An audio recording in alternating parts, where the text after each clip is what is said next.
संसार में कोई नहीं है। हे पापी कंस हमको नियुक्त किया श्री कृष्ण और बलराम को मारने के लिए। हाय हाय, महापाप इन बच्चों को मरवाने में। ये मेरे नंद भाई के दोनों बेटा है और मेरे भतीजा है। मेरे ही बेटा भतीजा को मारने के लिए कंस हमको ही भेज रहा। एक रोते हुए क्रूर मथुरा से ब्रज की तरफ चलते चलते जब जमुना के किनारे अक्रूर पहुंचे तो अक्रूर का धैर्य टूट गया। अक्रूर ने कहा कि हम पहले मरूंगा, हम नहीं जाऊंगा ये पत्र लेके, हम मर जाऊंगा और मैं मर जाऊंगा तो बाद में कंस मेरे बाल बच्चे मेरे पत्नी को मार डाले, हम देखने तो नहीं आऊंगा लेकिन ये महापाप नहीं होगा। इन दोनों बच्चों को बुलवा करके अगर कंस के हाथ से मरवाता हूँ तो मेरा इतिहास काले अक्षरों में लिखा जाएगा। हल चलाने वाले से देश चलाने वाले तक, गवाम से लेके विद्वान तक हमें गाली देंगे। ये क्रूर नहीं, क्रूर है, ये क्रूर है जो अपने भांजा को धन दौलत और सेनापति है इसके लालच में आके मरवा डाला। ये महापाप नहीं होगा, नहीं होगा। अक्रूर बलिदान देगा। अक्रूर जी रथ से कूद गए और दौड़ते दौड़ते मरने के लिए जमुना मैया में कूद गए। बोलिए अक्रूर जी महाराज की जय। अक्रूर जी कूद गए मरने के लिए। तो भगवान तो अंतर्यामी है, घट घट की बात जानते हैं। भगवान श्री कृष्ण वहीं प्रकट हो गए और अक्रूर को पकड़ लिए और पकड़ के बाहर लाए। कहा चाचा आप इतना घबरा गए, हम पर मामा कंस ने कितना अत्याचार किया। मेरे 6 भाइयों का पैर पकड़ के पत्थर की चट्टान पर मार डाला। मेरी माँ देव की पिता बलदेव के हाथों में हथकड़ी डाल के जेल में बंद कर दिया। उन्हें मारने के लिए तमाम मथुरा के लोगों को भेजा। हम युद्ध करते रहे, हम मनोबल नहीं तोड़े। चाचा अक्रूर आप हार गए, मरने जाते ना, मत मरो। और मैं दावा के साथ कहता हूँ कि मामा कंस मरेगा। कहा कब? कहा परसों, परसों मारूंगा। कहा परसों? श्री कृष्ण क्यों मारोगे? तो कहा कि जब वृंदावन में मैं गैया चरा रहा था ग्वाल वालों के साथ, बलराम भैया के साथ, तो नारद जी रोती हुए हमारे पास गए। नारद जी ने कहा कि भगवान उस पापी कंस को कब मारोगे? तो हम साधु हैं, उस ऋषि महर्षि साधु को मैंने वचन दिया कि हम परसों मामा कंस को मार दूंगा। इसलिए तुमसे भी कहता कि चाचा हम परसों कंस को मार दूंगा, तुम चलो रथ पर बैठ के चलो।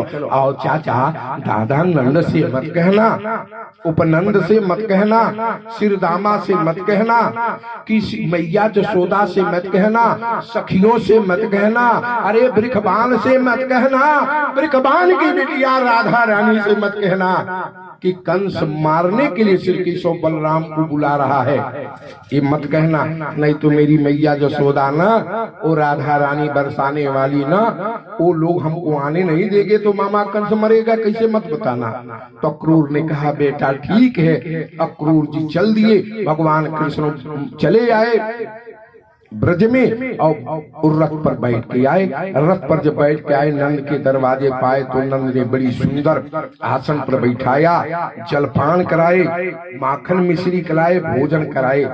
तब हमारे यहाँ की परंपरा है, आपके दरवाजे पर जाए कोई मित्र रिश्तेदार तो पहले बैठाइए, जलपान भोजन कराइए, तब हाथ जोड़ के पूछिए कि मैं आपका क्या मदद कर सकता। जब नंद भैया क्रूर आप तो राक्षस की सेना के सेनापति है, वो कंस कितना पापी है कि हमारे छोटे छोटे बच्चों को मारने के लिए किन उपाय नहीं किया। भाई तू समझाता नहीं है मथुरा के सम्राट राक्षस कंस को। तब अक्रूर जी ने कहा कि नंद भैया अब चिंता मत करो, वो दिन बीत गया। उस नंद को मालूम हो गया श्री कृष्ण बलराम देवकी और वसुदेव के पुत्र हैं, वो धनुष यज्ञ कर रहा है, सम्मान करने के लिए बुला रहा है, सर्वदा की दुश्मनी मिटा दी। आप अपने बेटा श्री कृष्ण बलराम को लेकर के आप चले। सभी ग्वाल बाल चले, सबको बुलाया, 84 गांव का निमंत्रण है। तो नंद जी ने कहा, नायक क्रूर, तुम उन राक्षसों के बीच में रह के तुम्हारी बुद्धि मारी गई, तुम भी राक्षस हो गया। वो कंस पापी के अंदर दया नहीं आ सकता, जिन्होंने छोटे छोटे बच्चों को पैर पकड़ के पत्थर की चट्टान पर पटक के मार डाला, जो पापी अपने बाप उग्रसेन को जेल में बंद कर दी, इसने साधु संतन के चंदन कुरूच लिया, कंठी माला तोड़ के जेलों में टूट दिया। नायक क्रूर भैया, तू झूठ बोलता है, मेरे बच्चों को बहला फुसला के तू ले जाके कंस से मरवा देगा। अक्रूर ने कहा कि नहीं भाई, विश्वास करो। तब तक जसोदा मैया आ गई। जसोदा मैया ने कहा, अक्रूर ना, मेरा लाला कृष्ण बलराम नहीं जाएंगे, तुम लोग बहुत उपद्रव करोगे तो हम लोग गोकुल वृंदावन नंदगांव बरसाना छोड़ के अपनी अपनी गैया लेके भाग जाएंगे, हम भाग जाएंगे, यहाँ भी नहीं रहेंगे, लेकिन हम मथुरा नहीं जाएंगे। सभी लोग इनकार कर रहे। उपनंद महानंद सिरदामा जितने या यदुवंशी के सभी लोगों ने एक स्वर से कहा कि हम नहीं जाएंगे। अक्रूर कितना हूं समझाते नहीं मानता। तब भगवान श्री कृष्ण बच्चों के बीच खेल रहे थे, वहां से दौड़े दौड़े आए, अपने दादा नंद की गोद में बैठ गए, अपने दादा नंद की दाढ़ी पकड़ ली और कहा, दादा दादा पिताजी। कहा, हाँ पिताजी घबराइए मत, हमको मालूम हो गया है कि वो उसको मालूम हो गया है कि हम देवकी का 8वां लाल हूँ और हमारे बल पर, भैया बलराम के बल पर बड़ा खुश है, वो सम्मान करने के लिए बुला रहा है। सर्वदा के लिए दुश्मनी खत्म हो गई, तो दुश्मनी क्यों लोगे, चलो। नंद ने, ध्यान दीजिएगा, नंद को भगवान कृष्ण बहला फुसला लिए। कहा, कृष्ण तू कहता है तो चल। कहा, दादा विश्वास करो, विश्वास करो। तो नंद जी ने कहा, ठीक है चलो। सभी लोग तैयार हो गए, अपनी अपनी छकड़ों पर बैठे। जब अपने अपने छकड़ों पर गोकुल वृंदावन नंदगांव के बैठे, तीन लोगों ने कहा, कंस पर विश्वास मत करो, अपने अपने हथियार अपने अपने वस्त्रों में छिपा लो।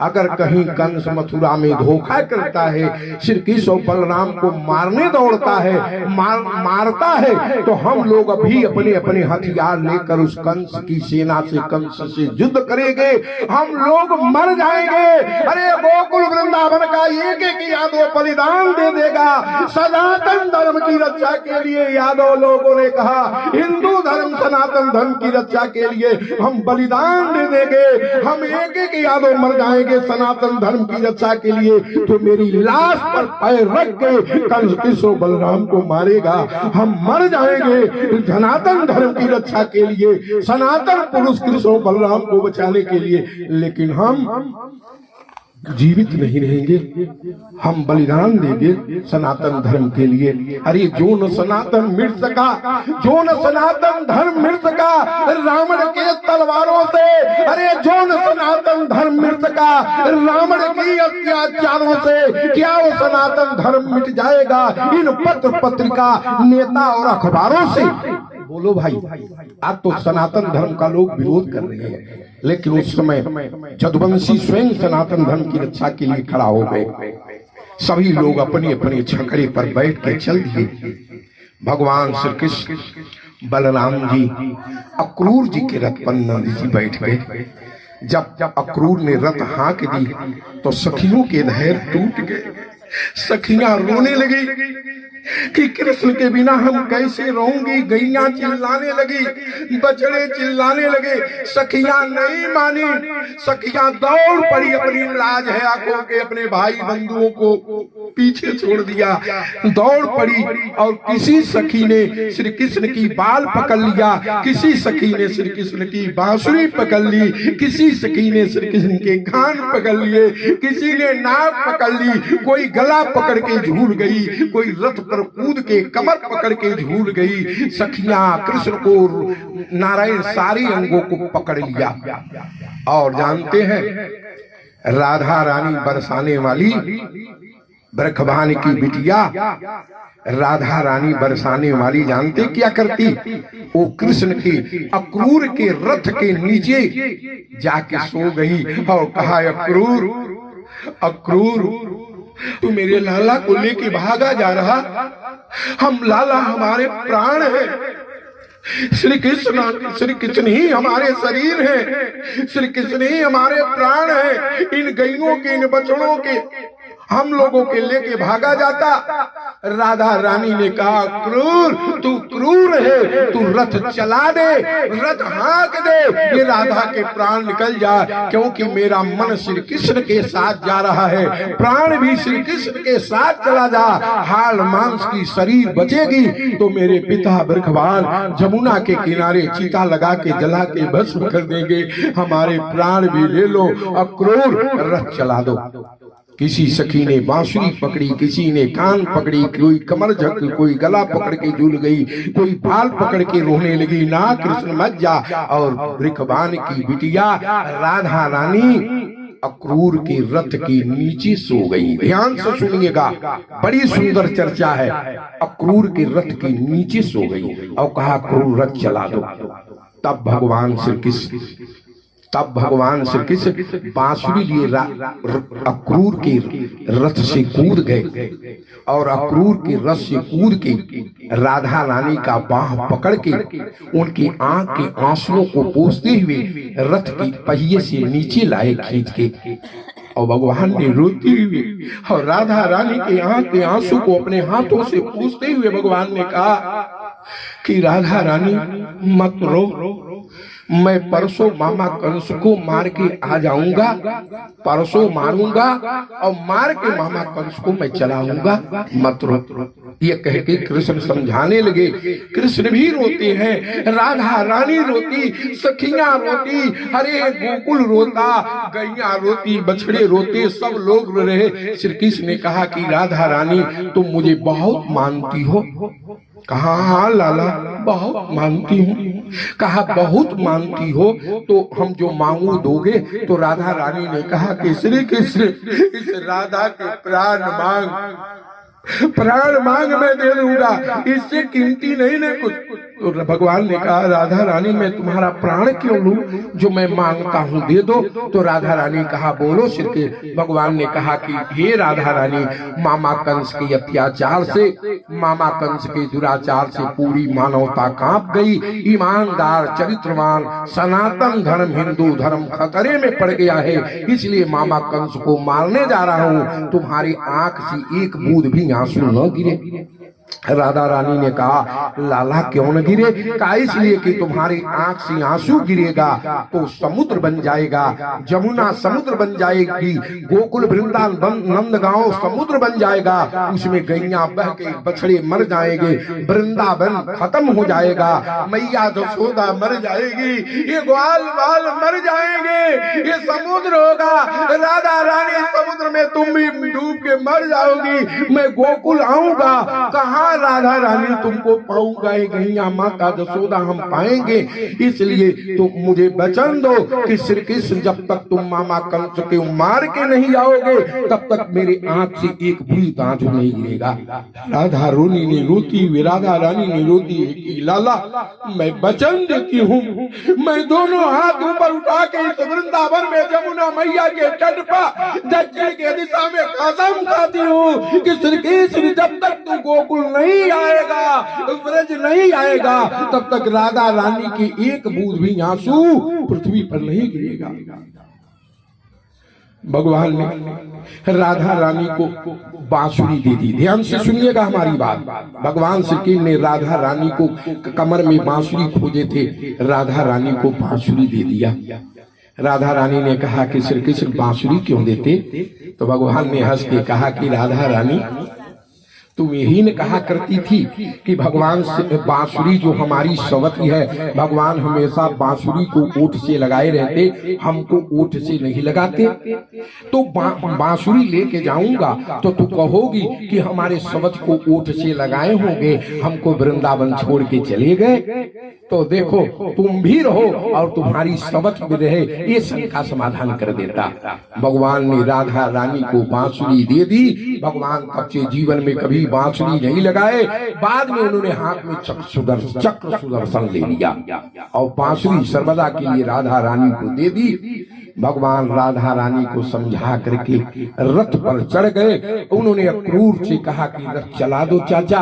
अक्रूर रथ चला दिए और भगवान श्री कृष्ण जब मथुरा चलने लगे, गोकुल से ब्रज से जब मथुरा की यात्रा की, तो सुखदेव जी आज के 5000 वर्ष पहले गंगा मैया के तट पर 88,000 ऋषि मनीषी जनमानस के बीच में संबोधित करते हुए कहा, यह मनु के प्रिय पुत्र परीक्षित जब भगवान चल रहे वृंदावन से मथुरा के लिए तो बड़ी विचित्र हालात हो गई। कहा क्या हो गई? कहा गैया रोने लगी, बछड़े रोने लगे, गोपियां रोने लगी, मैया जसोदा बेहोश होके गिर गई। जब भगवान ने वृंदावन से मथुरा की यात्रा की तो वृंदावन मुरझा गया। अरे मानो की क्या वृंदावन मुरझा गया। अरे जमुना ने बहना बंद कर दिया। जमुना खड़ा होकर रोने लगी, मेरे तट पर अब कौन रास लीला करेगा। कृष्ण जा रहे।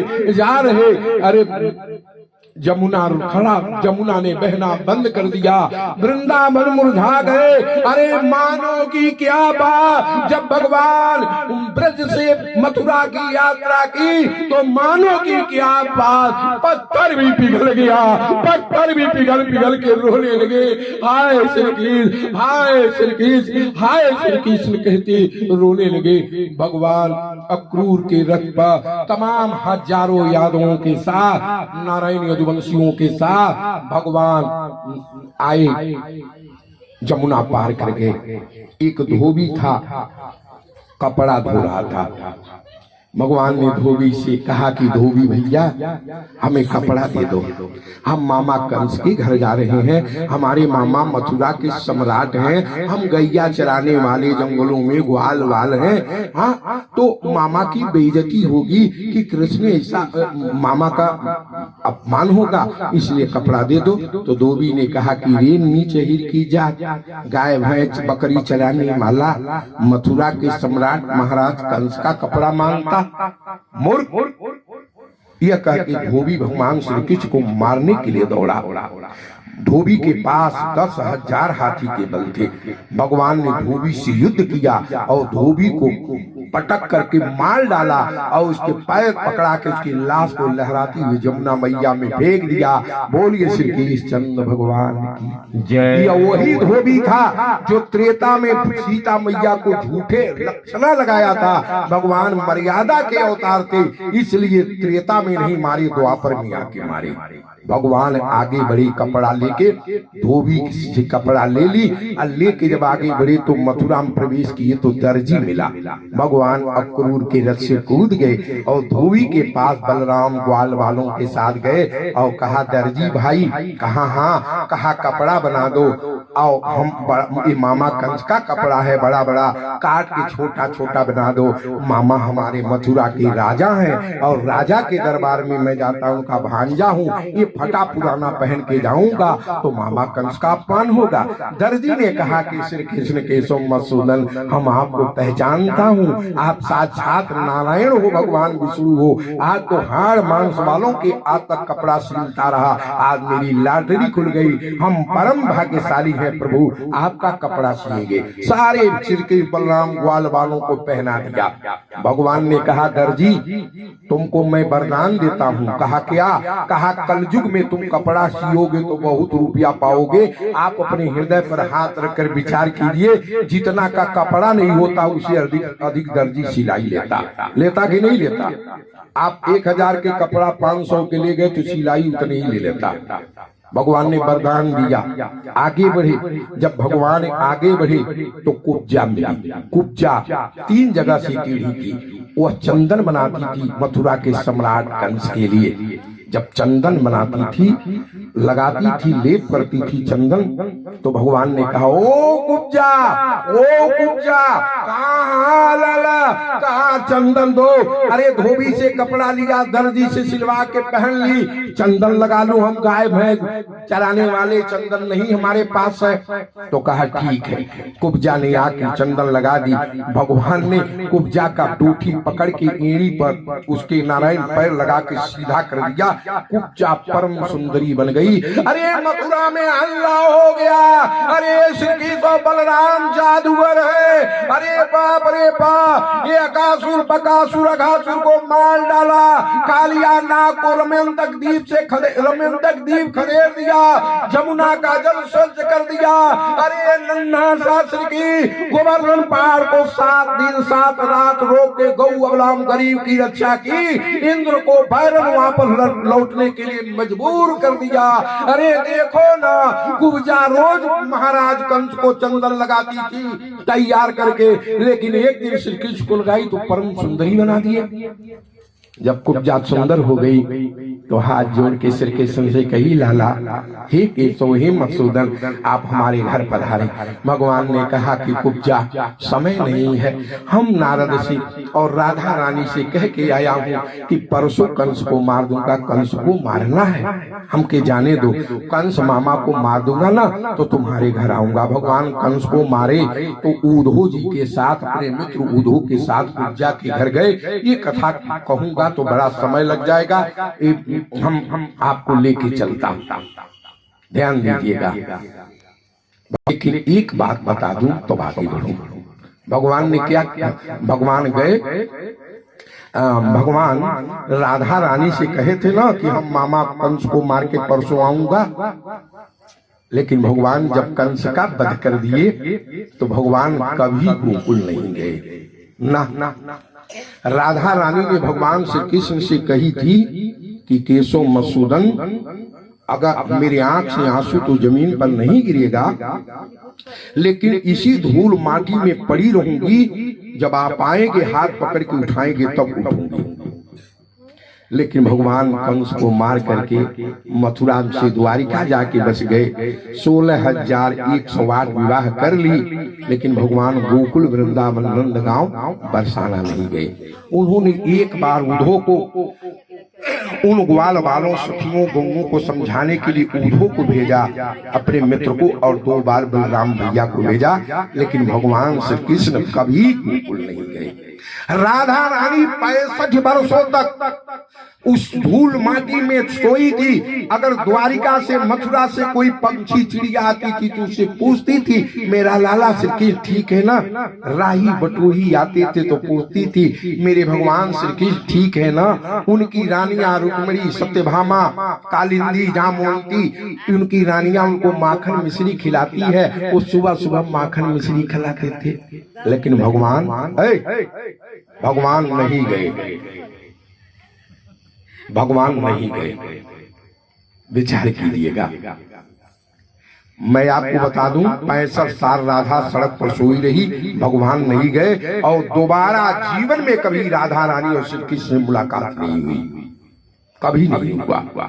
भगवान, मैंने अभी भी कहा कि 2 बार अपने भाई बलराम को समझाने के लिए भेजा और 1 बार उद्धव को भेजा, भगवान नहीं गए। एक बार, ध्यान से सुनिएगा, एक बार कुरुक्षेत्र में सूर्य ग्रहण लगा तो भगवान अपने 16,108 रानियों के साथ, अपनी माता देवकी और पिता वसुदेव, महाराज गुरुकेन के साथ ग्रहण नहाने के लिए कुरुक्षेत्र आए। राधा रानी 65 साल से सड़क पर सोई है। उनके पिता बरखवान जाते, कहती है, बेटी वो श्री कृष्ण धोखेबाज है, वो नहीं आया, तू अपने वचन को पूरा कर दी, लेकिन अपने वचन को पूरा नहीं किया। श्री कृष्ण, बेटी कुरुक्षेत्र में ग्रहण लगा है, चलो। राधा रानी अपने बाप भगवान के कहने पर नंद, उपनंद, जसोदा, तमाम यादवों ग्वाल वालों के साथ कुरुक्षेत्र में स्नान करने के लिए ग्रहण गई। तो जब ग्रहण गई, राधा रानी का तमुआ पड़ गया, श्री कृष्ण की भी तमुआ पड़ी थी। भगवान श्री कृष्ण जाके कहे, लो हे श्री कृष्ण, ओ भगवान की बिटिया बरसाने वाली राधा रानी जो 65 साल तक सड़कों पर धूल माटी में सोई रही, ओ राधा रानी आई है कुरुक्षेत्र में स्नान करने।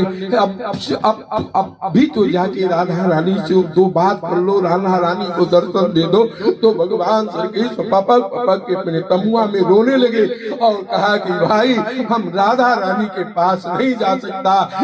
राधा रानी ने तो अपने वचन का निर्वाह कर दिया, लेकिन हम आज तक राधा रानी के पास, मैया जसोदा के पास, गैयों के पास और अपने बूढ़े बाप नंद के पास नहीं जा पाए।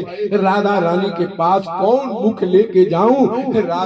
राधा रानी बुढ़िया हो गई, वो कहेगी कि श्री कृष्ण तू क्यों नहीं आया? तो मेरे पास कोई जवाब नहीं होगा। सुखदेव जी कहते परिचय भगवान कृष्ण जाने से रोती हुई इनकार कर दिया। लोग राधा रानी के तमुआ में गए। राधा रानी कहा वो श्री कृष्ण बांसुरी वाला मधुसूदन आया है, 16,108 रानियों के साथ तू श्री कृष्ण के दर्शन कर लो। रात श्री कृष्ण कहती हो, राई बटोई द्वारिका से आते तो श्री कृष्ण पूछती हो, तुम्हारे रोम रोम में श्री कृष्ण रम गए हैं, चलो श्री कृष्ण के दर्शन कर लो। राधा रानी ने तमुआ में रोती हुए कहा कि हम श्री कृष्ण के पास नहीं जाऊंगी, मधुसूदन कन्हैया लाला के पास नहीं जाऊंगी। लोगों ने कहा क्यों? कहा कि मैं जाऊंगी तो कृष्ण हमको पकड़ के रोने लगेंगे, हम हमारे लिए बेचैन हो जाएंगे। तो उनकी जितनी पत्नियां हैं, वो रुक्मिणी, कालिंदी, जामवंती, ये जितनी पत्नियां हैं 16,000 कृष्ण को ताना मारेगी कि राधा रानी को अधिक मानते हैं, हमको नहीं मानते। तो मेरे लाला को उलाहना देगी, मेरे श्री कृष्ण को नारायण गलत कहेगी, इसलिए मैं नहीं जाऊंगी। राधा रानी भी अपने तमुआ से श्री कृष्ण को दर्शन के लिए नहीं गई, श्री कृष्ण भी अपने तमुआ से राधा रानी के दर्शन करने नहीं गए। विचार कीजिएगा। तब भगवान श्री कृष्ण की 16,108 रानियां आपस में विचार किया, राधा राधा बहुत होता है, चलो राधा को देखें। जब भगवान कृष्ण की 16,108 पत्नियां आती हैं और राधा रानी से तमुआ में बात करते करते पत्नियों को समाधि लग गई। रुक्मिणी राधा रानी के पैर पकड़ के रोने लगी। सत्यभामा उनका गला पकड़ के झूल गई और कहा कि राधा रानी तुम महान हो, जितना भगवान श्री कृष्ण तुमको मानते हैं, हम लाख सेवा करती श्री कृष्ण हमको नहीं मानते। हम सत्य बोलती हुई तीर्थ में कुरुक्षेत्र में कि जब भगवान श्री कृष्ण हमारे पलंग पर सो जाते हैं गहरी निद्रा में, तो उनके मुख से राधा राधा राधा निकलता। राधा तू बड़ भागिनी, राधा तू बड़ भागिनी, कौन तपस्या कीन, अरे तीनों लोग के तारन तरन अपने बस तू कीन। श्री कृष्ण तुम्हारे बस में रहते हैं। भगवान कुरुक्षेत्र से स्नान करके चले आए, राधा रानी भी चली आई। भगवान 120 वर्ष तक जीवित रहे, लेकिन राधा रानी 90 साल तक जीवित रही, लेकिन कभी मुलाकात नहीं हुई।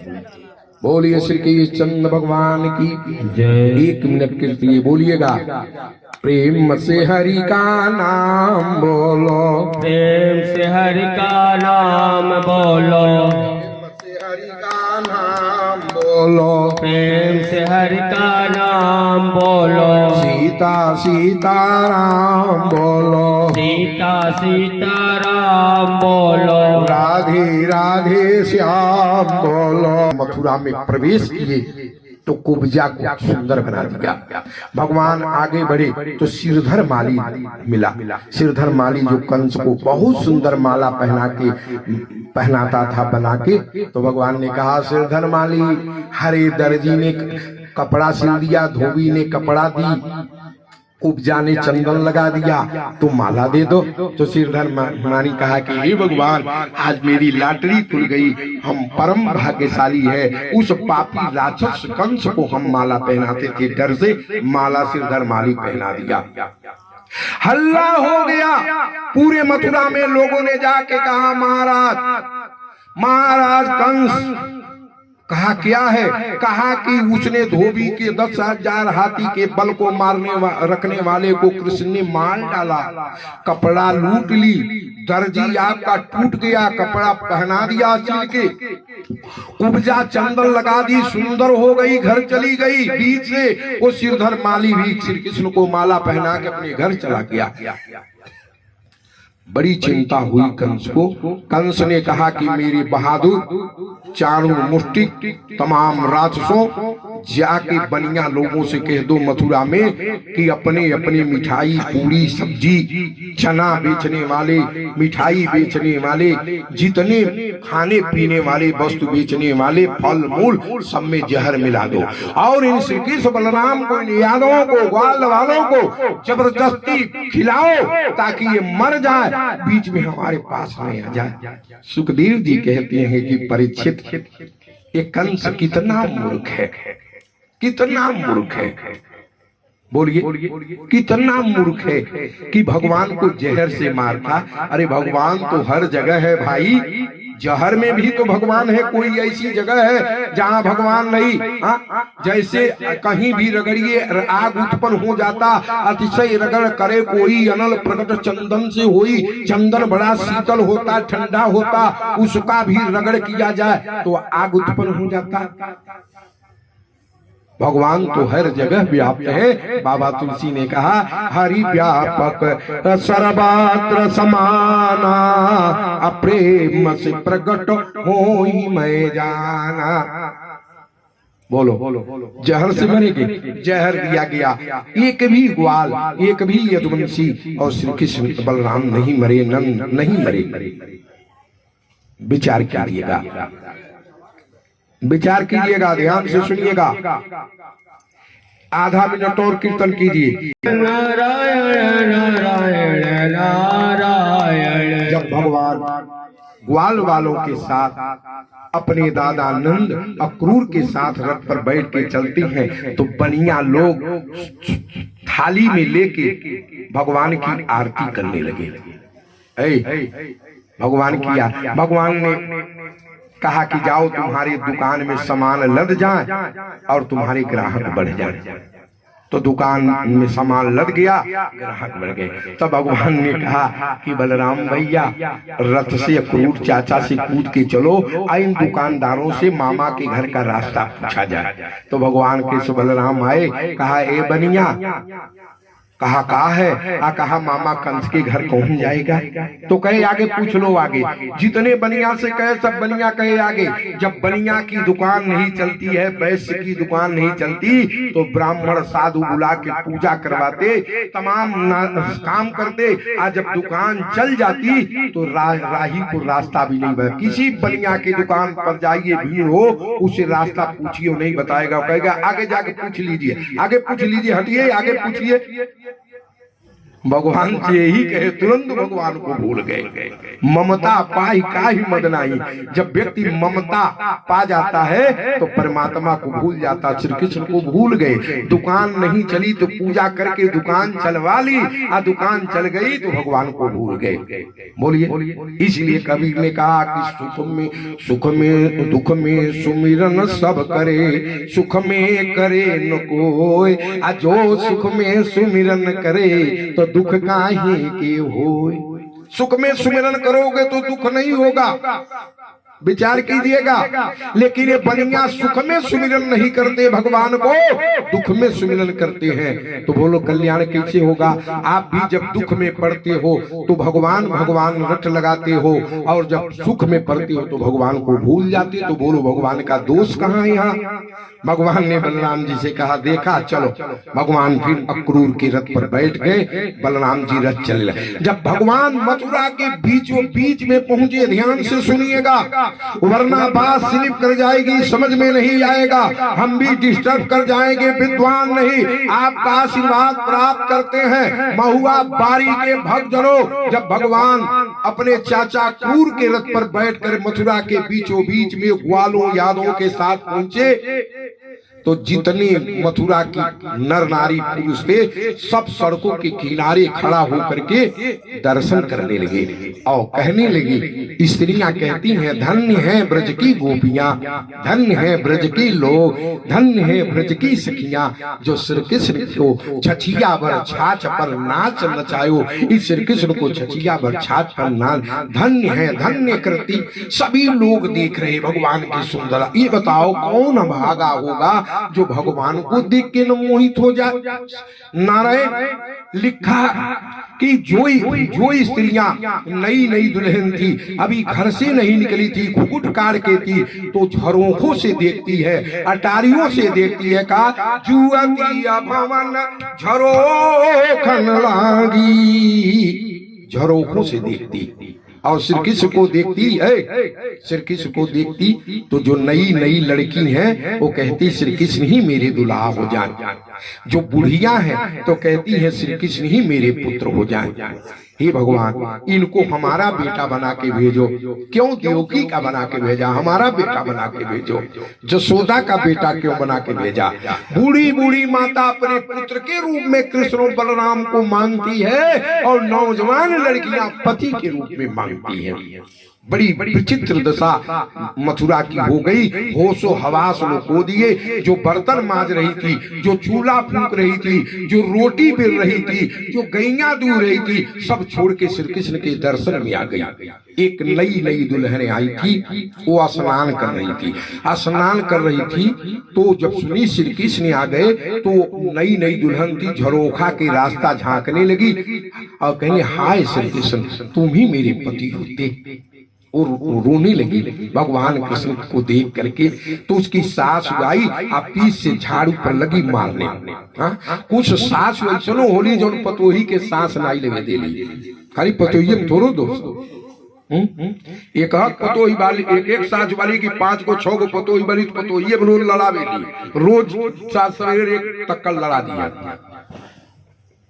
मंथरा के काम करी है सासू आवाज वाली की पतोही के सांस नाई लेवे दी है। बोली आज जब बुढ़वा कही अरे का ऐसे हजूर आइल वाली का ऐसे एक उन्हीं के घर करे चाहे न कर बिलवा हमारी के बूढ़ भाई 2 रोटी मिले तो कहे आई ये दादा है देखा ना हाई बुढ़वो फोड़ ले बा बुढ़वा एक करे और से लड़ता बुढ़वा पतोहिया लगा करी आई तो बुढ़वा भाग जाई करे बापो बाप अभी यार रही नहीं। बोलो भाई सास ऐसी भी जो है जो न पतोही के सांस ले दी, न बेटा के सांस ले दी, न मर्दे के सांस ले दी। बोली वो सास झाड़ू से मारने लगी अपनी पतोह को। इतनी मार मारी लेकिन वो भगवान कृष्ण जब तक दिखाई दिए देखती रही। जब भगवान कृष्ण जब हट गए तब घूमती है। और सास ने कहा कि रे नीच तुमको इतनी मार मारी, तुम्हारे पीठ से खून बह रहा है छर छर छर छर, और तुम क्या देख रही थी। सिंदूर नहीं लगाई, विधवा होना चाहती है का स्नान करके सिंदूर लगाना चाहिए। पति को मार मेरे बेटा को मारना चाहती हो। तो कहा सास मैया कितनी मारी मैं नहीं जानी। कहा क्यों। कहा हम श्री कृष्ण के पास चली गई थी, लाला के पास चली गई थी, हम मन से कन्हैया के पास चली गई थी, श्री कृष्ण के पास चली गई और तू कहती हो पति को मारना चाहती हो। अरे हान मांस वाला पति है, अरे श्री कृष्ण संसार का पति है, सबका पति है, उस पति का दर्शन कर रही थी। ये हालात हो गई मथुरा की। भगवान धीरे धीरे अक्रूर के रथ पर कंस के मेन गेट पर पहुंचे। हल्ला हो गया। कंस के लोगों ने कहा रासु ने महाराज वो पूरे मथुरा को अपने बस में कर लिया। मथुरा के नर नारी श्री कृष्ण के पक्ष में हो गए। धोबी मर गया, दर्जी उसके बस में हो गया, सिरधर माली कुब्जा ये जितने नर नारी आपके विरोध में हो गए। कंस ने नारायण कंस के पास एक हाथी थी जिनका नाम कुबलिया था, जो इंद्र की एवरावत की बच्चा है।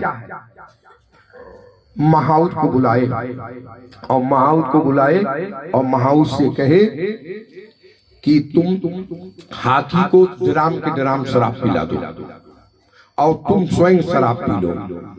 और कृष्ण को जबरदस्ती रास्ता कृष्ण बलराम आते हैं, उन कृष्ण बलराम को कुबलिया से कुचलवा के मार डालो। नंद उपनंद ये यादव हमारे पास जदुवंशी न पहुंचे इनको वहीं मार डालो। महाउत बड़ा दुष्ट था, हाथी को ड्राम के ड्राम शराब पिला दिया। और जब व्यक्ति शराब पी लेता है तो बुद्धि मारी जाती है। बोलो भाई, बुद्धि मारी जाती कि नहीं? एक बार एक राजा हाथी पर बैठ करके, राजा यही दूसर मैं बताता, सतबक्कम सिंह जो हैं तरकुलहा के पास, चौरी चौरा के पास, सतबक्कम सिंह अपने हाथी पर बैठ के जा रहे थे। तमाम उनके साथ सिपाही लोग जमा चल रहा था। तो 4-5 लोग कहल, ए राजा हथिया बिकाई। तो राजा जी सतबक्कम सिंह हंसने लगे, महाराज हंसने लगे। तो नौकर चाकर मार, अरे तोर बेवकूफा हाथी की लगे। महाराज ने कहा छोड़ दो। महाराज ने छोड़वा दी। चले आए अपने घर दरबार में। तो जब सुबह हुआ तो उन जिन 4-5 लोग हाथी खरीद रहे थे उनको महाराज बुलाए। वो हिलते कांपते आए, अन्नदाता माई बाप का गलती हो गई। तो सतबक्कम सिंह महाराज ने कहा कोई गलती नहीं हुई है, एक बात है। कहा क्या? कहा कल 4 बजे तुम लोग हाथी मुझसे खरीद रहे थे तो मैं हाथी बेच रहा हूँ, खरीद लो। तो कहना महाराज हाथी का हम बकरी की एक में मतलब है, हमसे हाथी की नहीं। कहना 4 बजे खरीद रहे थे। कहला से महाराज 4 बजे वो व्यापारिया आवेला, वो जब 4 बजी तू व्यापारिया फिर आ जाए तो हथिया कह रहा हूँ देशवा के लिए। बोलो भाई, पानी जैसा पियोगे वैसा बाड़ी होगा ना। शराब पी लेते तो हाथी पर चढ़ जाते, विचार कीजिएगा, हाथी पर चढ़ जाते। आज महाउत ने कुबलिया को शराब पिला दी, ड्राम के ड्राम, और स्वयं शराब पी लिया। भगवान कृष्ण को आगे कुबलिया हाथी करके महाउत खड़ा हो गया। भगवान ने अक्रूर के रथ से कूद गए और कहा महाउत भाई, मामा कंस ने धनुष यज्ञ का अनुष्ठान किया है, देखो निमंत्रण काट दिया है, न्योता में बुलाए हैं सम्मान करने के लिए हमको, भैया बलराम को, इस सब जदुवंशियों को, तो जाने दो। तो महाउत कहा कि रे अहिर की जात, गाय भैंस चराने वाला जंगलों में, तू मेरे मथुरा के सम्राट कंस को मामा कहके अपमानित करता, रास्ता नहीं दूंगा। तुम्हारी हिम्मत हो तो मेरे कुबलिया से लड़के रास्ता ले ले। उसने कुबलिया को ललकार दी और भगवान श्री कृष्ण और कुबलिया लड़ गए। लड़ते लड़ते भगवान कृष्ण और कुबलिया लड़ते लड़ते कुबलिया ने श्री कृष्ण को 28 हाथ पीछे ढकेल कर लेके चला गया। कृष्ण को गिरा दिया 28 हाथ पीछे। ग्वाल बाल रोने लगे, यादव रोने लगे। नंद जी ने कहा कि भाई अक्रूर, तू अक्रूर क्रूर है, तूने मेरे बच्चों को मरवाने के लिए कृष्ण बलराम को लेके आया। अरे भाई, तूने मेरे साथ धोखा किया, तूने मेरे बच्चों को मरवाने के लिए लाया, कुबलिया कृष्ण को मार दिया, मेरा लाला मर गया, धोबी से बचा, जहर दिया गया बाजार में, मेरे बच्चे बच गए, ये कुबलिया मार दिया। रोने ग्वाल बाल रोने लगे। नंद जी बेहोश होके छकड़ा अक्रूर के रथ से पृथ्वी पर गिर गए। सभी कुछ यादवों ने अपने अपने हथियार निकाल लिए, मार करूंगा लेकिन कृष्ण को कुबलिया से मरने नहीं दूंगा। लेकिन बलराम जी ने सबको समझाया बुझाया और सभी लोगों को विश्वास हो गया कि कुबलिया ने श्री कृष्ण को मार डालेगा। लेकिन बलराम जी तो अंतर्यामी है, शेषावतार है, वो अपने बाप को धारस बनाया, अपने बूढ़े बाप को उठा के आंखें आंसू पोंछे और रथ पर बैठाया। भगवान ने देखा कि मेरे बूढ़े बाप नंद जी जो 90 वर्ष के हैं, उनकी हालात खराब हो गई है। मेरे ग्वाल बहाल साथी संघाती बूढ़े दादा चाचा रो रहे हैं, अक्रूर चाचा भी रो रहे हैं जो लाए हैं। तब भगवान कृष्ण ने कहा कि बड़ा गड़बड़ हो जाएगा, इसलिए भगवान कृष्ण फिर उठ के युद्ध किए और कुबलिया को ठेलते ठेलते 28 हाथ पीछे ढकेल के कर उठा के पटक दिया, गर्दन मरोड़ दी और हाथी के दोनों दांत उखाड़ लिए। कुबलिया मर गया। बोलिए श्री कृष्ण भगवान की। हाथी के दोनों दांत उखाड़ लिए। एक दांत बलराम जी को और एक दांत अपने लिए, और क्रूर के रथ पर बैठ गए। कहा ले चलो। रास्ते में राक्षसों ने रास्ता रोका, सबको मारते गिराते कृष्ण बलराम उन यदुवंशियों के साथ, उन ग्वाल वालों के साथ, अपने बूढ़े बाप नंद के साथ, जहाँ कंस 7 हाथ ऊंचा सिंहासन पर बैठा था, पहुंच गए। कृष्ण बलराम पहुंचे। मामा प्रणाम, मामा प्रणाम। तो कंस ने कहा, रे मूर्ख गाय भैंस चराने वाला पगला, निरक्षर, करिया अक्षर भैंस बराबर कुछ पढ़ा है? बचपन में हम लोग पढ़ते स्कूल जाते, तू गाय चराता?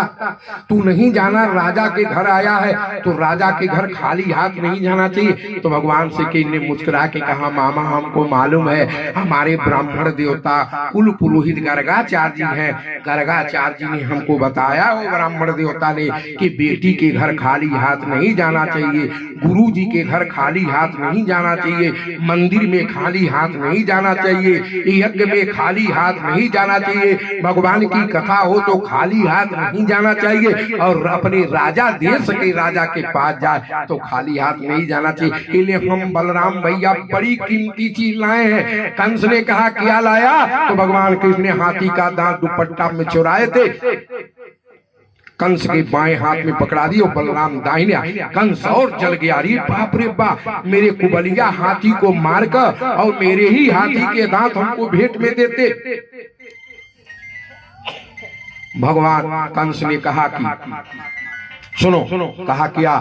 तुम कृष्ण, तुमको चाणूर से लड़ना है, मेरा पहलवान चाणूर से और बलराम मुष्टिक से। भगवान ने कहा, मामा बड़ी प्यास लगी है, वो एक धोबी था ना, वो कुर्ता कपड़ा मांग रहे थे, नहीं दिया, हमसे लड़ गया। भैया तुम्हारे मथुरा के बाजार में लोगों ने मुझे जहर दिया मामा, हम किसी तरह से बच गए। देखना आपका महाउस शराब पी के कुबलिया को ललकार दी तो कुबलिया से मार के जान बचा।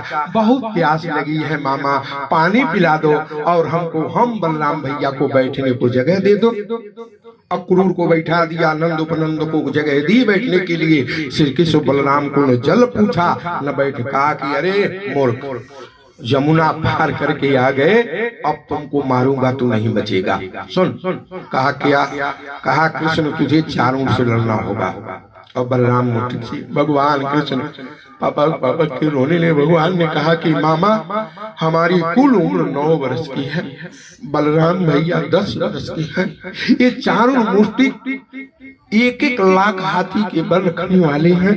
जोड़ की कुश्ती दे दो, भले ही प्यास लगी है, भूख लगी है, हम भूखे प्यासे जोड़ का पहलवान दे दो हमारी उम्र का, हम मुझसे लड़ जाए। कंस ने कहा कि नहीं लड़। तब तक चाणूर आता है, कहता है कृष्ण पूतना तुम्हारे जोड़ की थी, अकासुर तुम्हारे जोड़ का था, बकासुर अघासुर तुम्हारे जोड़ का था, गोवर्धन पहाड़ तूने 7 वर्ष की उम्र में कनिष्ठांगुली पर रोक ली, गौ अबलाम गरीब यादवों की रक्षा किया तुम्हारे जोड़ का था गोवर्धन पहाड़, युद्ध करना पड़ेगा। सभी लोगों ने कहा, कंस के कहे लड़े। तब भगवान कृष्ण ने कहा कि मामा अगर तुम्हारी यही मनसा है तो मैं लड़ूंगा। तो भगवान श्री कृष्ण चाणूर से लड़ गए और बलराम जी मुष्टि राक्षस से लड़ गए। विचार कीजिएगा, ध्यान से सुनिएगा।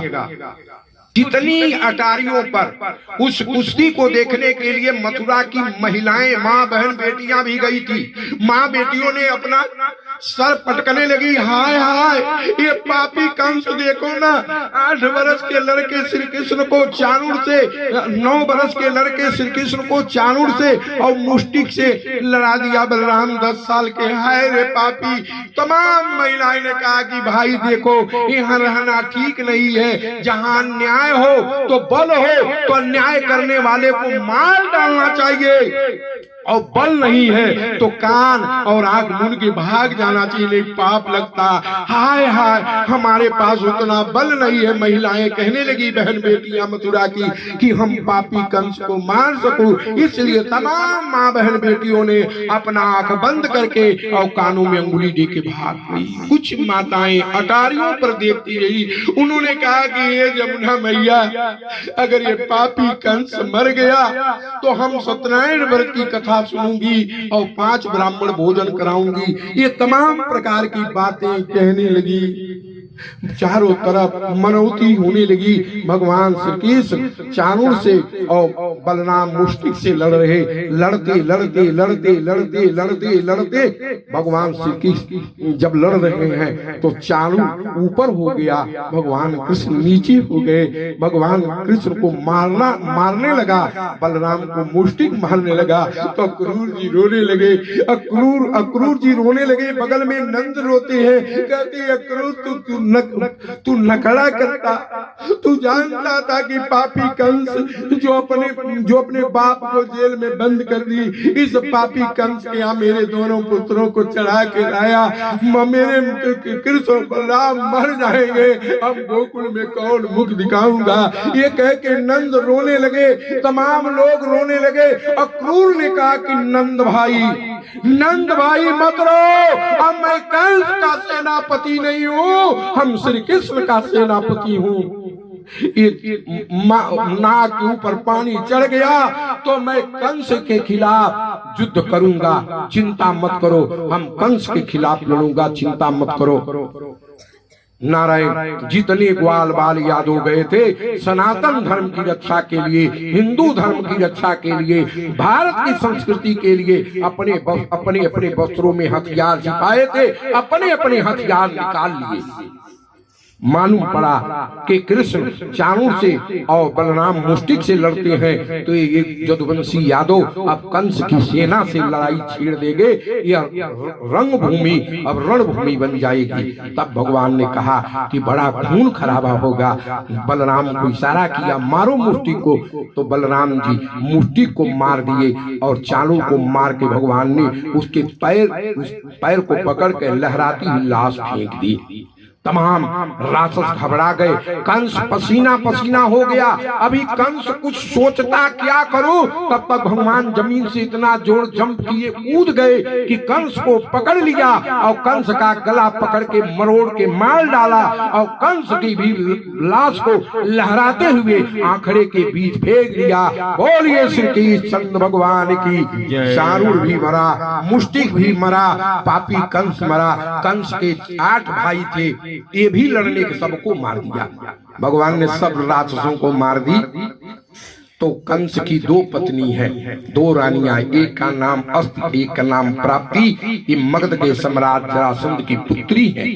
जब आई रोती हुई, हाथ की चूड़ियां फोड़ दी, मांग पे सिंदूर मिटा दी और रोती हुई आई तो भगवान ने हंस के कहा, ये मामा मर गई है। वो नाराज हो गई, वो एकदम क्रोध में आ गई दोनों मामी अस्ति और प्राप्ति और कहा, रे गाय चराने वाला, जंगलों में बकरी चराने वाला, भैंस चराने वाला, सुन अनाड़ी मूर्ख, बिना पढ़ा लिखा तू मेरे पति को मार के हमको विधवा कर दिया। तू नहीं जानता कि मैं मगध के सम्राट महाराज जरासंध की हम दोनों लोग अस्ति और प्राप्ति बेटी हूँ। तू नहीं जानता कि इस पृथ्वी पर जरासंध जैसा कोई बलशाली नहीं है। उसने हमारे पिता जरासंध ने 16,000 राजाओं को आज भी जेल में कैदी बना के रखे, कैद करके रखे। अपने बाप के पास जाती हूँ और गोकुल वृंदावन नंदगांव उजड़वा दूंगी। अरे तुम्हारी बस्ती उजाड़ के नई बस्ती बसा दूंगी, एक भी यदुवंशी नहीं बचेगा। यह करके अस्ति प्राप्ति रोती हुई, दहाड़ मारती चिल्लाती मथुरा से मगध भाग गई।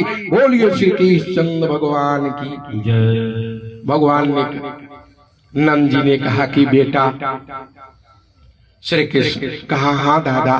कहा, अब पापी कंस मर गया, चाणूर मर गया, मुष्टिक मर गया, ये सब राक्षस मर गए। बेटा अब तुम गोकुल चलो, अब ब्रज क्यों चलो। तो भगवान नंद जी की गोद में बैठ गए, दाढ़ी पकड़ ली और कहा कि दादा एक बात कहूं, दुख मत कीजिएगा। भगवान नंद जी ने कहा, कहो बेटा। कहा कि दादा अभी अच्छा समय नहीं है, बुरा समय है, हम गोकुल वृंदावन नंदगांव बरसाना नहीं जा सकता। तो नंद जी ने पूछा, क्यों बेटा। तो कहा, देखो अभी हमारी दोनों मामियों ने कहा है कि हम जरासंध को लाएंगे और पूरा ब्रज यदुवंशियों का गांव गांव को जड़वा दूंगी और इनके बस्ती को उजाड़कर खेत बनवा दूंगी, नई बस्ती बसा। तो हम और बलराम भैया तुम्हारे यहाँ चले जाएंगे तो जरासंध कई अछौड़ी सेना लेके आक्रमण करेगा, गैया मरेगी, बछड़े मरेंगे, आप लोग मरेंगे, हमारे पास भी कोई हथियार नहीं है, जरासंध से युद्ध करूंगा दादा, हम मथुरा में रहूंगा। यहाँ के महाराज उग्रसेन है, उग्रसेन के पास सेना है, सेनापति हथियार है, और इसके बल पर हम युद्ध करके हम तुम्हारी भी रक्षा करेंगे। हम गोकुल वृंदावन के आप लोग हैं, आप लोगों की भी रक्षा करेंगे और अब मथुरा की भी और अपनी भी रक्षा करेंगे। दादा तू ही बता, मैं आपके साथ चला जाऊंगा तो सब लोग मार दिए जाएंगे। ये कह के भगवान कृष्ण रोने लगे। देखिए भगवान की लीला, भगवान को कौन मारने वाला। तो नंद जी ने रोते हुए अपने कृष्ण के आंसू को पोंछा, कहा कि ये क्रूर भाई तू क्रूर है, तू मेरे कृष्ण को छीन लिया, मेरे बलराम को छीन लिया। ठीक है श्री कृष्ण बलराम तू मत जा, लेकिन वो वृषभान की बिटिया राधा रानी का क्या होगा। तूने उनसे कहा है कि परसों मामा कंस को मार के आऊंगा, तो राधा रानी से मैं क्या कहूंगा। तो भगवान ने कहा कि राधा रानी से जाके कह देना कि राधा रानी वहां से उठ के अपने बाप भगवान के घर चली जा, मैं कभी आऊंगा तो राधा रानी सखियों गोपियों गैयों से सबसे मुलाकात करूंगा, सबको दर्शन दूंगा, लौट जाके कह देना। नंद जी रोती हुई छकड़ों पर बैठ के ग्वाल वाल रोती हुई, हाय कृष्ण हाय बलराम, हाय कृष्ण हाय बलराम कहते रोते हुए वो मथुरा से जमुना पार करके ब्रज गोकुल नंद गांव आ गए।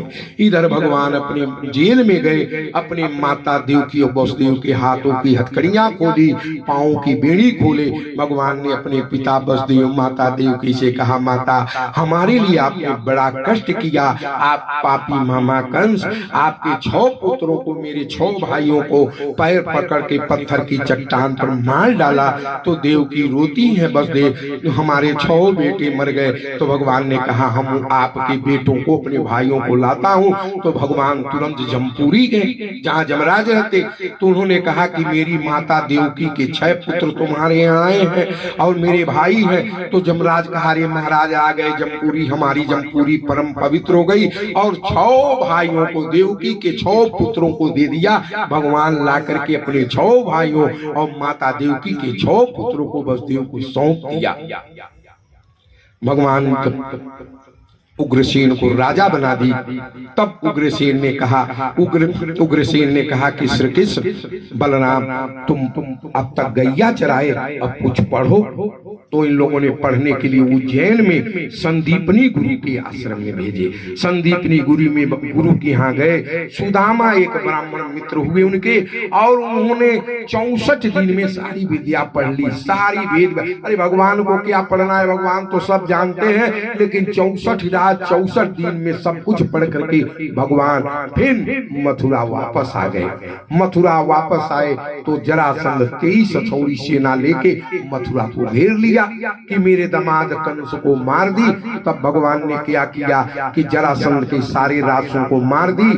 बलराम जी उल्टा मुसुक में जरासंध को मान ली। तो भगवान ने कहा कि भैया बलराम जरासंध को छोड़ दो, ये पृथ्वी राक्षसों से भर गई है, ये बार बार राक्षसों को लेके आएगा, आसान होगा या मार देंगे। तो 17 बार जरासंध 23 अछौड़ी सेना लेके आता है और 17 बार भगवान ने मार करके लज्जित करके जरासंध को वापस 18वीं बार आए। काल जमन आया, काल जमन को भगवान ने राजा मुचकुंद से मरवा दी और सारा संपत्ति उनको लेके उग्रसेन को दे दी। जरासंध आए तो भगवान श्री कृष्ण वहां से बलराम भाग गए, जिन्हें रण छोड़ भगवान कहा गया। भगवान जाके द्वारिका में बस गए। बोलिए श्री कृष्ण भगवान की मथुरा छोड़ दी। 2 बार कीर्तन कीजिए, श्री नारायण नारायण नारायण नारायण नारायण श्रीमन्नारायण नारायण नारायण नारायण नारायण नारायण श्रीमन्नारायण नारायण नारायण नारायण नारायण नारायण चंद्र भगवान की जय। भगवान द्वारिका में बस गए।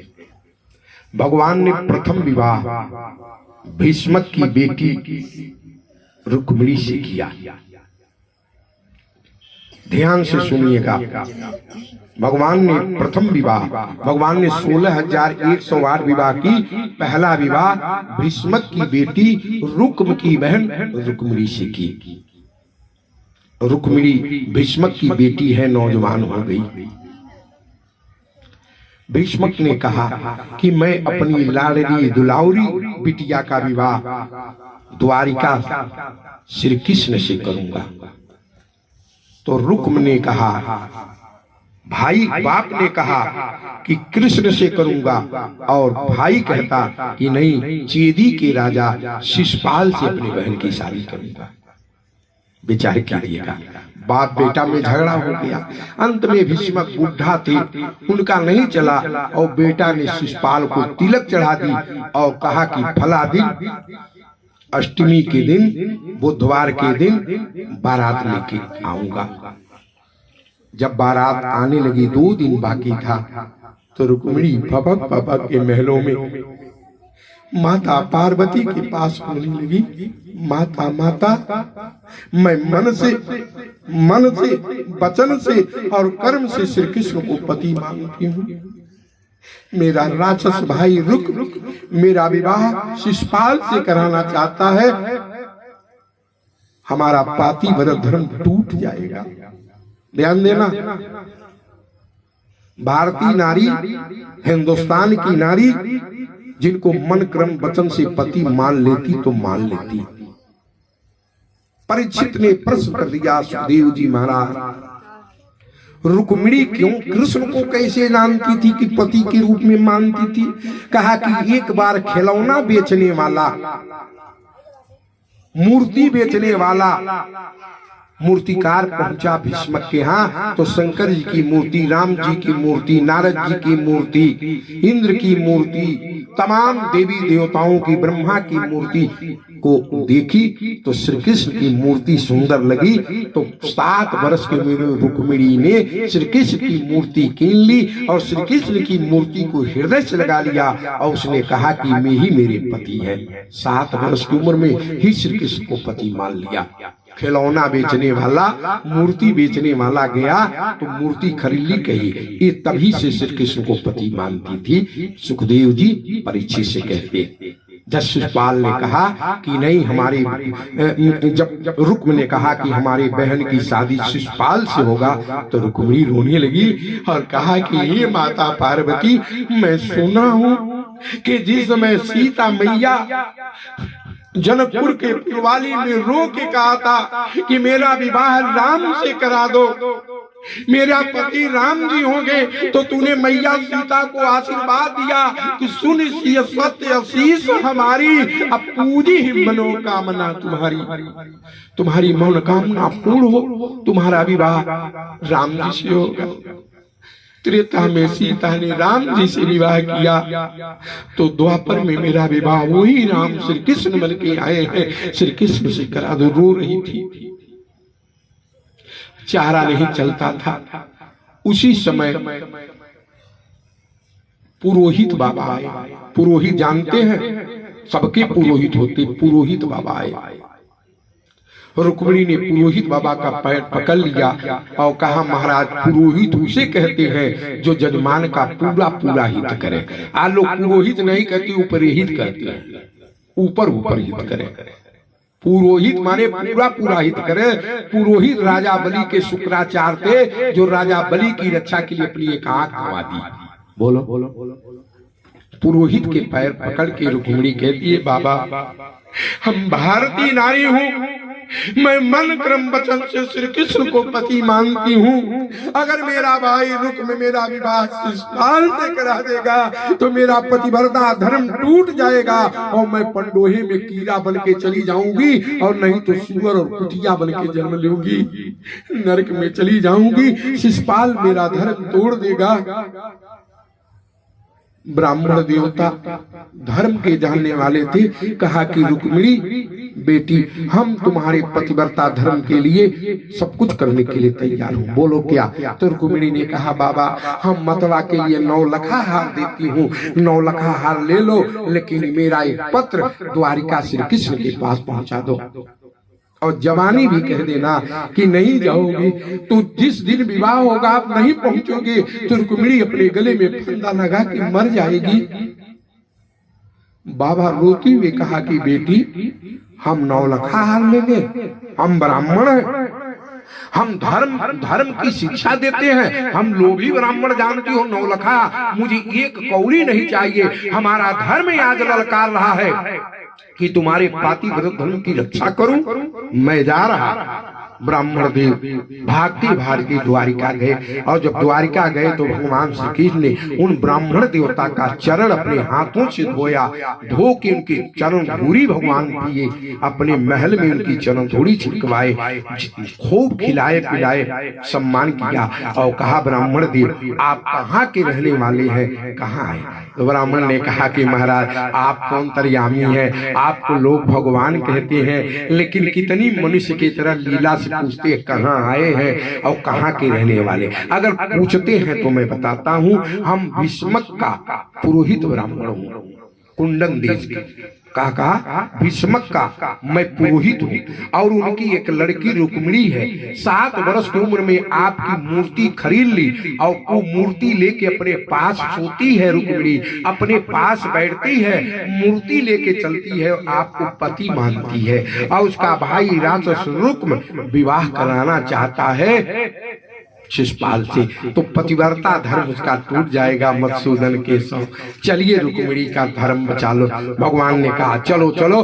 भगवान दारू को बुलाए, रथ पर बैठे और लेके चल दिए ब्राह्मण को। जब लेके चले एक कोस रह गया भीष्मक का राजधानी, तो ब्राह्मण ने कहा भगवान एक बात कहूं, तो भगवान ने कहा कहो ब्राह्मण देवता। कहा यहीं से रथ से उतार दो, हम धीरे धीरे चले आएंगे, रथ से बैठ के चलेंगे ना तो भीष्मक का लड़का रुक्म राक्षस है, हमको मार डालेगा, कहेगा यही द्वारिका जाके श्री कृष्ण को बुला के लाया। तो भगवान ने कहा कि अरे हम रहे कैसे मार देगा। तो भगवान लेके आए और रथ से उतार दिए। इधर ध्यान दीजिएगा, शिशुपाल की बारात आ चुकी थी, तमुआ शिशुपाल का पड़ चुका था, बड़े बड़े नरपत जरासंध दुर्योधन साल, ध्यान दीजिएगा दंतवक्र जैसे राक्षस राजा सब बाराती आए थे और रोती है। कौन? रुक्मिणी की न ब्राह्मण आए न भगवान आए। हाय हाय आज मैं अपने प्राणों की बलि दे दूंगी, श्री मैं कभी भी विवाह शिशुपाल से नहीं कर सकती। तब तक उनका बायां जंघा फड़क गई, बाईं आंख फड़क गई। तो कहा सुर, तब तक ब्राह्मण देव आए, हंसते हुए देखा तो रुक्मिणी ने कहा काम हो गया। तो कहा कि भगवान आ गए हैं। रुक्मिणी खुश हो गई। जब जब जब रुक्म का पिता भीष्मक बड़े महात्मा राजा थे, उनका मन था कि हमारे लड़की की शादी, हमारी बेटी की शादी कृष्ण हो, लेकिन बेटा का भी नहीं चला। तो वो देखे तो उन्होंने श्री कृष्ण ने कहा कि श्री कृष्ण जी मेरा बेटा आपसे दुश्मनी करता, आप आ गए, बहुत बढ़िया तमुआ डलवाए और श्री कृष्ण का बड़ा स्वागत किया, बड़ा सम्मान की। यह देखकर सम्मान इज्जत शिशुपाल जरासंध दंतवक्र दुर्योधन शिशुपाल जरने लगे। ये देखो न ग्वाला गाय चराने वाला का ये कितना इज्जत करता है भीष्मक। हम दामाद हैं, हम बाराती, हमारे तरफ देखता नहीं। सम्मान किया। उसके बाद कौन? कात्यायनी देवी की पूजा करने के लिए ब्राह्मण, बूढ़ी बूढ़ी ब्राह्मण स्त्रियों के साथ, सखियों के साथ मंगल गीत गाती हुई सखियां बूढ़ी ब्राह्मणी कात्यायनी देवी के मंदिर में लाती है रुक्मिणी को। रुक्मिणी कात्यायनी देवी के मंदिर में प्रवेश करती, माता का पैर पकड़ लिया, माता माता मेरे पति श्री कृष्ण ही मिले। पूजा करके जब निकलती है मंदिर में तो भगवान रथ लेके वहां पहुंच गए। कहा दारुक रथ ले चल मंदिर पर। जब मंदिर पर ले गए तो कहा रुक्मिणी। रुक्मिणी देखती है केशव मधुसूदन। रुक्मिणी ने अपना हाथ बढ़ा दिया। भगवान कृष्ण सैकड़ों राजा, एक दो नहीं सैकड़ों राजा वहां थे, सैकड़ों राजाओं के सर पर पैर रख करके रथ से कूद के रुक्मिणी का बाह पकड़ के रथ पर कूद के लेके बैठ गए और वहां से भागने लगे द्वारिका। शिशुपाल रोने लगा। कहा जरासंध दंडवत, हमारी सुंदर स्त्री पृथ्वी पर रुक्मिणी जैसा सुंदर कोई नहीं है, ये देखो ये लेके भाग रहा। तो जरासंध बहुत बड़ी सेना लेके सारे राक्षस कृष्ण से लड़े और सबको भगवान ने हरा दिया, सबको हरा दिया, सब भाग गए। शिशुपाल ने कहा हमारी दुल्हन कैसे मिलेगी? तो जरासंध ने कहा कि भाई देखो समय बड़ा खराब है, ये कृष्ण का समय बलवान है। देखो न हमको भी 17 बार हरा के मथुरा से लौटा दिया, 18वें बार गया तो छोड़ के हमारे डर से द्वारिका समुद्र में बस गया। भाई दिन तुम्हारा खराब है हम लोगों का, हम तो अपने घर जा रहे हैं, हमारी बड़ी सेना कट गए, अब हमारे बस की बात नहीं है। सारे दंड वक्र ये जरासंध दुर्योधन सभी अपने अपने राजधानी वापस आ गए। शिशुपाल भी रोता हुआ अपने रथ पर बैठ के अपने देश चीदी चला गया। लेकिन सुखदेव जी कहते हैं परीक्षित, रुक्मिणी का भाई रुक्म ने दोनों हाथ पर ऊपर उठा करके भरी सेना के बीच में, प्रजा के बीच में प्रतिज्ञा किया कि मैं उस ग्वाले को, वो ग्वाला है, मैं क्षत्रिय हूँ, अपनी बहन को ग्वाला के साथ शादी कतई नहीं कर सकता, कतई नहीं कर सकता। उस कृष्ण बलराम को मारूंगा, उन यदुवंशियों को मारूंगा, अगर मार नहीं पाया, हार गया तो मैं अपने राजधानी कुंडल कभी वापस नहीं आऊंगा, बीच में ही मड़ई बना के बस जाऊंगा। इतनी बड़ी प्रतिज्ञा करके रातों की बहुत बड़ी सेना लेके खड़ा हो जा श्री कृष्ण, खड़ा हो जा। भगवान श्री कृष्ण खड़ा हो गए, युद्ध होने लगा। इधर श्रीमन नारायण करते हुए नारद जी द्वारिका पहुंचे और कहा बलराम जी आप यहाँ बैठे हैं, श्री कृष्ण अकेले लड़ रहे हैं सब नरपतियों से, ऐसी ऐसी बात है, रुक्मिणी का हरण की। तब बलराम जी यदुवंशियों की बहुत बड़ी सेना लेके जाते हैं, युद्ध होता, उस युद्ध में रुक्म हार जाता, रुक्म हार जाता तो भगवान श्री कृष्ण रथ से कूद गए और रथ से उन्होंने कूद करके रुक्म को उन्होंने उल्टा हाथ पैर बांध कर, मुसुक बांध दिया और तलवार से उसका सर काटने जाते हैं तो रुक्मिणी हाथ पकड़ ली, केशव मधुसूदन भाई को मत मारो, संसार हमारे नाम पर थूकेगा, कहेगा कि रुक्मिणी अपने विवाह के लिए अपने भाई को मरवा डाली। भगवान ने कहा बहुत परेशान किया, इसको मारूंगा। तब बलराम जी रथ से कूद के आए और कहा कि श्री कृष्ण ये रुक्मिणी जी सही कह रही है, अरे तुम्हारा मुहा ससुराल हो गया कृष्ण, ये तुम्हारा साला है। अरे बाराती में तो झगड़ा विवाद लाठी डंडा चल ही जाता तो क्या रिश्तेदार को मार दिया जाता, रिश्तेदार को काट दिया जाता, रिश्तेदार को खत्म कर दिया जाता। रुक्मिणी सही कह रही है, छोड़ दो। तो बलराम और रुक्मिणी के कहने पर भगवान से कहने रुक्म को छोड़ दिया और रुक्मिणी को लेकर के कृष्ण बलराम द्वारिका आ गए। रुक्म ने प्रतिज्ञा किया था कि अगर कृष्ण बलराम को नहीं मार पाएंगे, अपने बहन रुक्मिणी को नहीं छोड़ा पाएंगे तो मैं वहीं बस जाऊंगा। रुक्म वहीं बस गया, फिर अपनी राजधानी अपने जीवन में कभी वापस नहीं गया। भगवान रुक्मिणी को लाते हैं, रुक्मिणी को स्नान करवाते, रुक्मिणी खूब बढ़िया स्नान कर ली। भगवान ने खूब खिलाया पिलाया, खा पी के सोने के पलंग पर बैठती है तो भगवान भी स्नान करके सोने के पलंग पर कूद के बैठ गए। भगवान ने कहा कि रुक्मिणी एक बात कहूं? तो रुक्मिणी ने कहा कहो लाला। कहा हमारी बात मान जाना। सुनो, तुम्हारा भाई रुक्म तुम्हारे माता पिता शिशुपाल से विवाह करना चाहते थे। रुक्मिणी ने कहा हाँ केशव करना चाहते थे। तो सुनो, अपने भाई बाप की बात मानना चाहिए।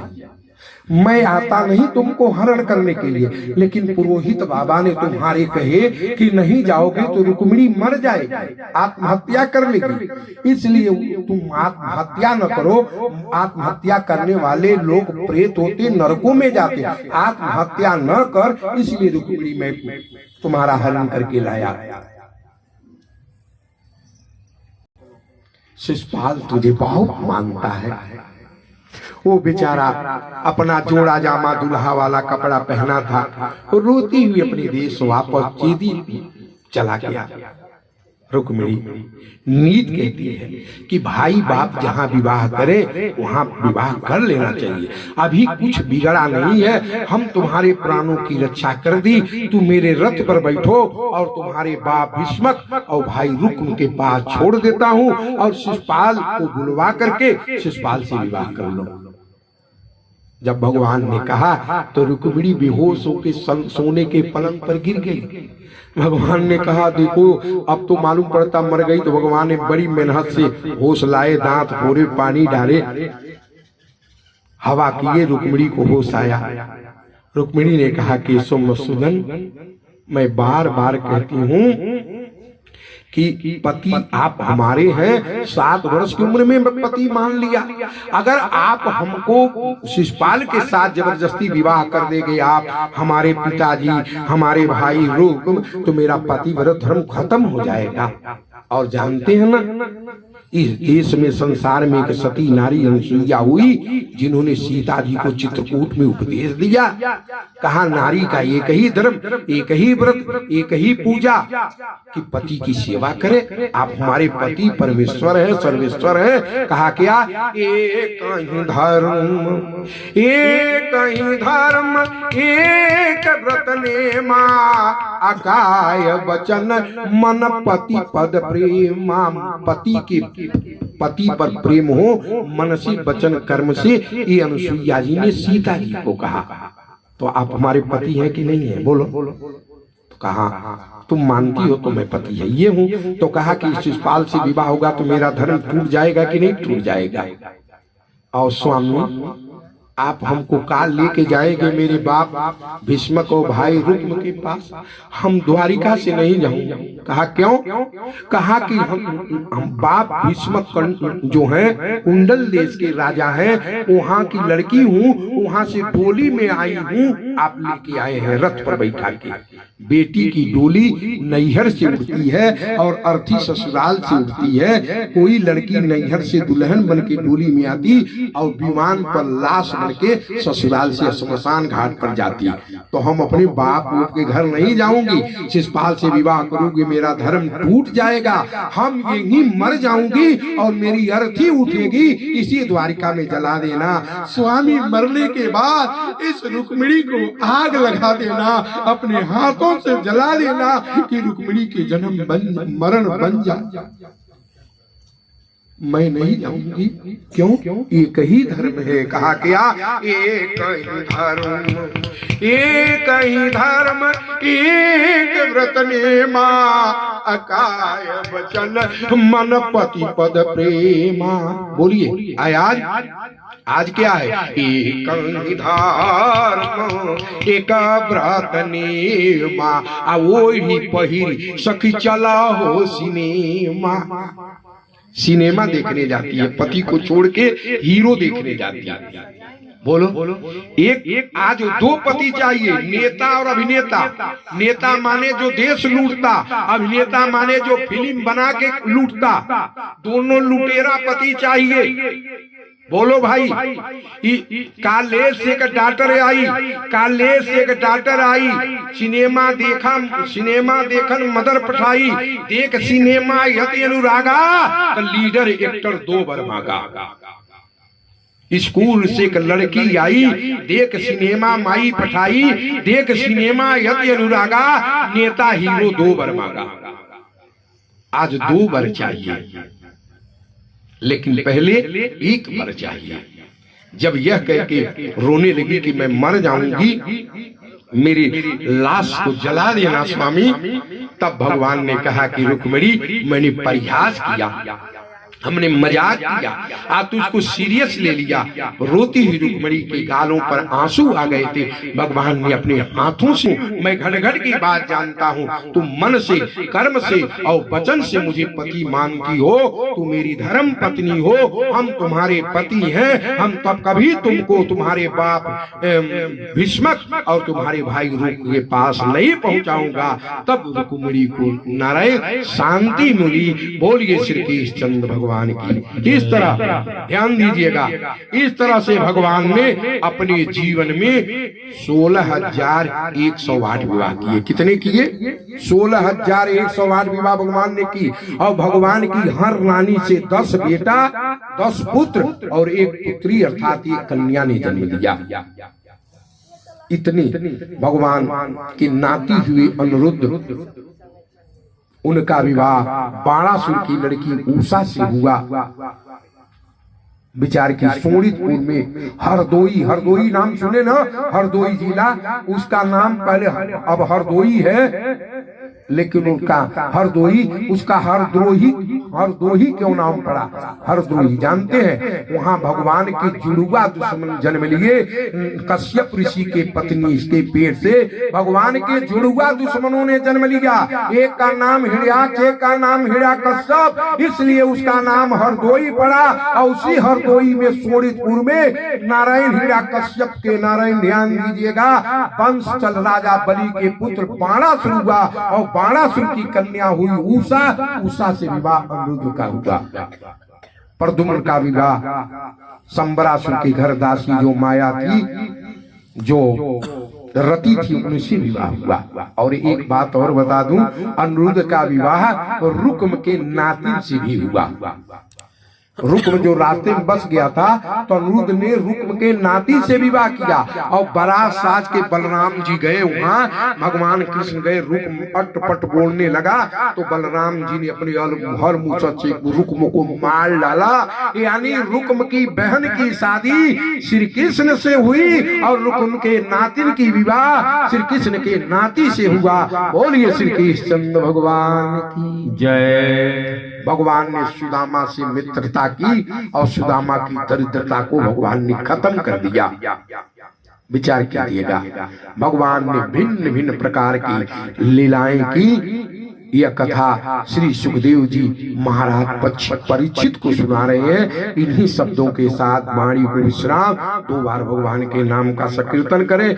दिन में कल थोड़ी कथा है जो भगवान श्री सुखदेव जी कथा के बल पर वीर मनु के पुत्र महाराज परीक्षित को वो लोग परम धाम भेजेंगे।